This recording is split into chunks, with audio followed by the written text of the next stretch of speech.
एक बार फिर ये मंदिर मस्जिद का विवाद, मस्जिद में मंदिर ढूंढने की कवायद, संभल में हिंसा हो गई। अभी संभल इतना उबाल मार रहा है, खूब सियासत हो रही है। आज भी समाजवादी पार्टी के तमाम नेता, उनको अपने घरों के बाहर पुलिस ने रोका हुआ है। माता प्रसाद पांडे जाना चाह रहे थे। दूसरी तरफ हम अब ये जो लपट है वो अजमेर तक पहुंच गई है। क्यों इस तरीके की राजनीति हो रही है? क्यों इसको बढ़ाया जा रहा है आगे? अभी यहाँ शांत नहीं हुआ, वहां पर आग लगाने की तैयारी। क्यों हो रही है इसका जवाब तो करीब करीब यहाँ बैठे पैनल सब लोगों को मालूम है कि क्यों हो रही है। क्योंकि ये पूरी राजनीति जो है, जो हिंदुत्व के ध्रुवीकरण की जो राजनीति शुरू हुई, और राम मंदिर विवाद से शुरू हुई थी।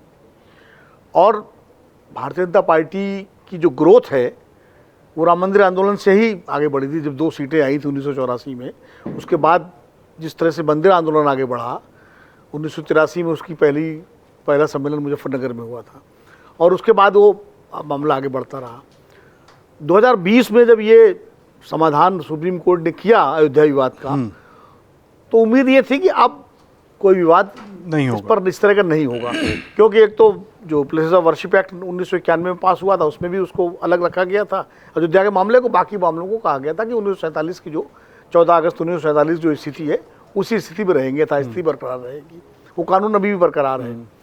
अब अयोध्या के बाद ज्ञानवापी पर जब सर्वे के लिए अदालत गए, अदालत ने अनुमति दे दी, मामला सुप्रीम कोर्ट तक आया, और सुप्रीम कोर्ट में 3 जजों की बेंच ने ये कहा कि भाई कानून इस मामले में आड़े नहीं आता है कि उस स्थल का पुराना स्वरूप क्या था। अगर इसकी जांच कोई करना चाहता है तो इसमें कानून आड़े नहीं आता। कानून उसको यथास्थिति भंग ना हो उसके लिए है।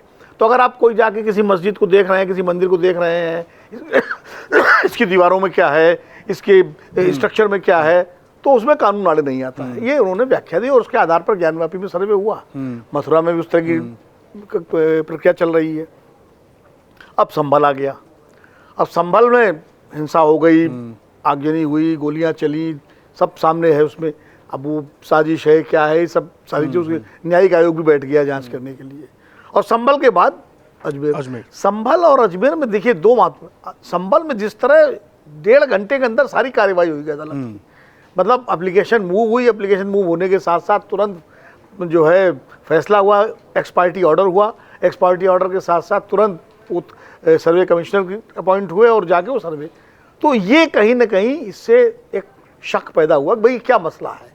आमतौर पर अदालती प्रक्रिया में भारत में तो समय लगता है ना, एक पक्ष एप्लीकेशन देता है, फिर कोर्ट पे तारीख देता है, फिर नोटिस जाता है, इसमें 10-15 दिन 20 दिन लगते हैं, महीना भर जो भी है।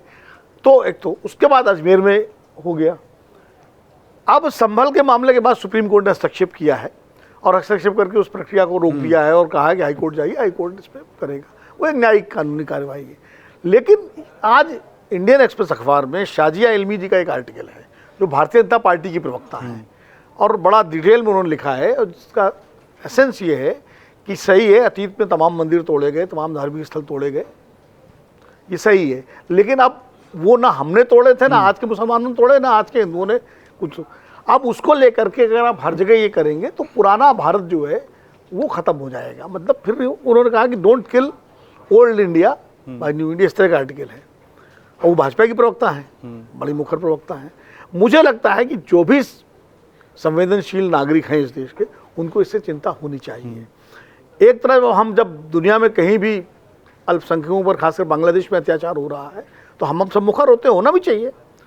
तो हमें ये भी देखना है कि हमारा भी व्यवहार अपने देश में अपने अल्पसंख्यकों के प्रति कैसा है, वरना उंगली हम पर भी उठेगी।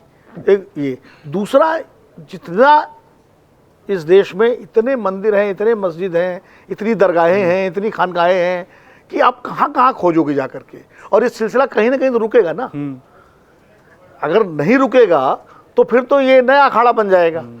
फिर आपकी ग्रोथ रेट और आपका विकास और आपका सारी चीज़ें किनारे हो जाएंगी, सारा फोकस इसी पे हो जाएगा। अब पुलिस प्रशासन जिसको दूसरे काम करने चाहिए, वो संभल को रोके कि अजमेर को रोके, इस पे लगे। तो कुल मिला करके मुझे लगता है जो भी लोग, और मोहन भागवत जी ने जब ये बयान दिया था कि हमें हर मस्जिद के नीचे शिवलिंग खोजना क्यों खोजना है, तो बड़ा समझदारी का बयान था, अच्छा बयान था, और उम्मीद थी कि इसका एक संदेश नीचे तक जाएगा। क्योंकि वो राष्ट्रीय स्वयंसेवक संघ के प्रमुख भी हैं, हिंदुत्व की राजनीति के सबसे बड़े पुरोधा हैं, वो हिंदुत्व की विचारधारा के सबसे बड़े पुरोधा हैं। तो अगर वो कोई बात कह रहे हैं तो उसका कम से कम पालन उनके समर्थक तो करेंगे, उनको मानने वाले तो करेंगे, भले वो संगठन में हो या ना हो। लेकिन अगर वो नहीं हो रहा है और उसके बाद खोजबीन शुरू हो रही है, तो मुझे लगता है कि दीर्घकालीन मामले में ये बात हित में नहीं है कि आप हर जगह, अब अजमेर शरीफ की दरगाह कोई मामूली दरगाह नहीं है, उसका एक अंतर्राष्ट्रीय महत्व है। वहाँ हिंदू भी मुसलमान भी जाते हैं, हिंदू भी जाते हैं, सब जाते हैं। और एक और चीज़ है, लोगों को पता नहीं, सूफीज़म जो है और जो कट्टर इस्लाम है वहाबी, उसमें झगड़ा है। कट्टर इस्लाम कभी सूफीज़म को स्वीकार नहीं करता। जो अरबिक इस्लाम है वो सूफीज़म के खिलाफ है। सूफीज़म तो एक तरह से सिंथेसिस है हिंदू धर्म और इस्लाम की, ठीक है, क्योंकि वहाँ कीर्तन भी होता है कव्वाली के रूप में, वहाँ दिया भी जलाया जाता है, वहाँ चादर भी चढ़ाई जाती है। वो जो सारी परंपराएं, भाई कब्र की पूजा होती है ना वहाँ, तो एक तरह से बुत परस्ती हो गई वो। हाँ। जो इस्लाम जिसके खिलाफ है। तो सूफीज़म तो पहले ही टारगेट पे रहा है। औरंगजेब के ज़माने में सूफी जो दारा शिकोह तो सूफी थे, और दारा शिकोह की भी हत्या हुई, दारा शिकोह के सबसे जूनियर समद की भी हत्या हुई यही।